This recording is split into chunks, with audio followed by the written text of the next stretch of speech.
Hello everyone, and welcome back to the channel. Here we explore the wisdom hidden inside the world's most powerful books. Books that can transform the way you think and ultimately transform the way you live. Today we are diving into a fascinating book by Napoleon Hill. The book is called How to Own Your Own Mind.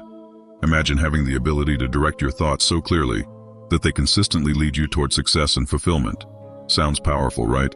That is exactly what Napoleon Hill teaches in this book. Because the truth is simple. Most people do not control their minds. Instead, their fears control them, their doubts control them, and sometimes even other people's opinions control them. But once you learn to organize your thoughts, focus your attention, and control your mindset, your life begins to change. In this audiobook summary, we will explore the key ideas from the book step by step. So take a moment, relax, clear your mind, and let us begin. Chapter 1, Creative Vision. Let us begin with an important concept, creative vision. Creative vision means the ability to recognize opportunities and take action on them. Many people believe imagination belongs only to artists or writers. But according to the famous industrialist Andrew Carnegie, creative vision is a skill every successful person must develop. And creative vision begins with imagination. Napoleon Hill explains that imagination exists in two forms: synthetic imagination and creative imagination. Synthetic imagination. Synthetic imagination is the ability to combine existing ideas to create something new. Most inventions are created this way. A famous example is Thomas Edison. Edison did not invent electricity, and he did not invent lamps. Both already existed.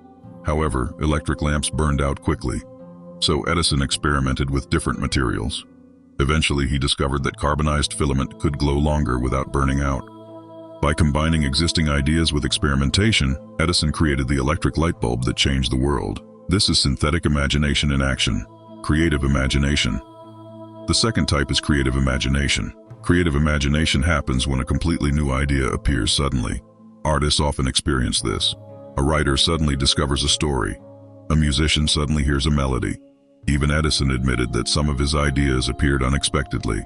He would feel inspired and immediately begin experimenting. Creative imagination often feels like intuition or inspiration. Both forms of imagination are powerful, and both are essential for creative vision. Chapter 2, Organized Thinking. The second important concept in this book is organized thinking. Have you ever stopped to observe how you think? Most people never do. But if you want to achieve your goals, learning to organize your thoughts becomes essential. Napoleon Hill explains that thinking happens in two ways: inductive reasoning and deductive reasoning. Inductive reasoning means forming conclusions from observations.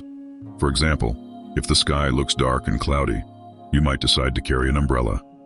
Deductive reasoning is different. It relies on facts.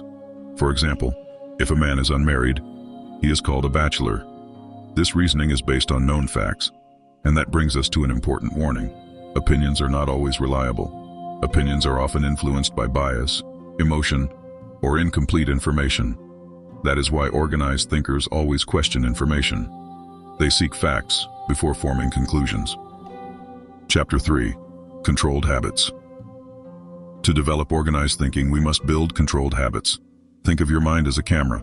It constantly records information from the world around you: news, social media, conversations, opinions, gossip. If you are not careful, your mind will capture everything, including useless information. Controlled habits help you filter distractions.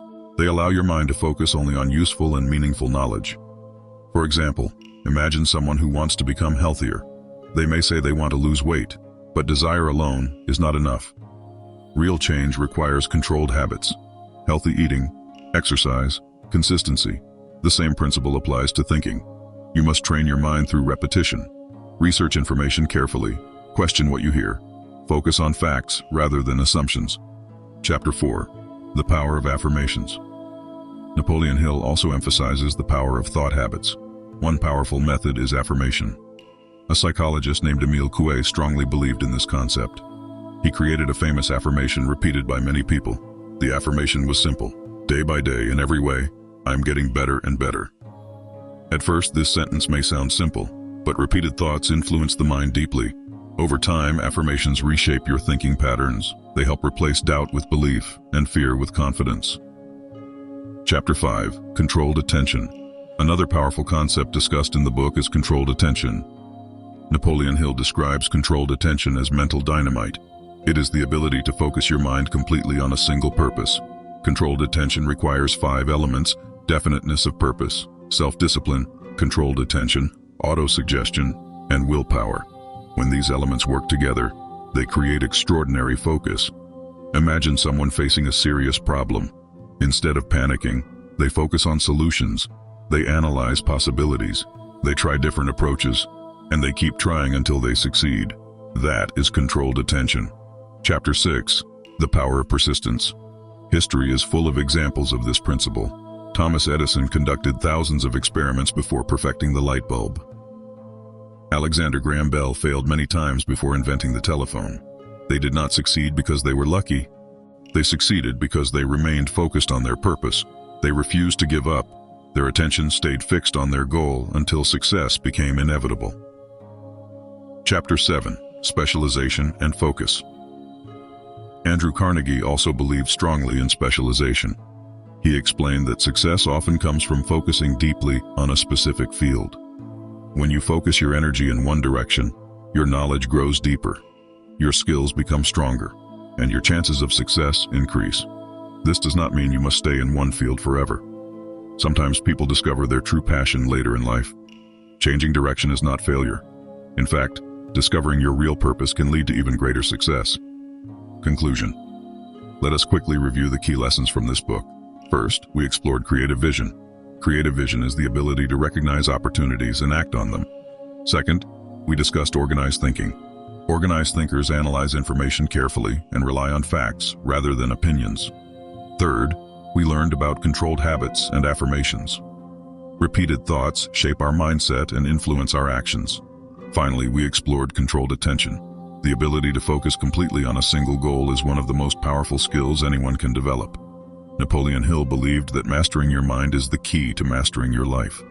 Because when you control your thoughts, you control your actions. And when you control your actions, you begin shaping your future. So ask yourself one important question. What is your true purpose?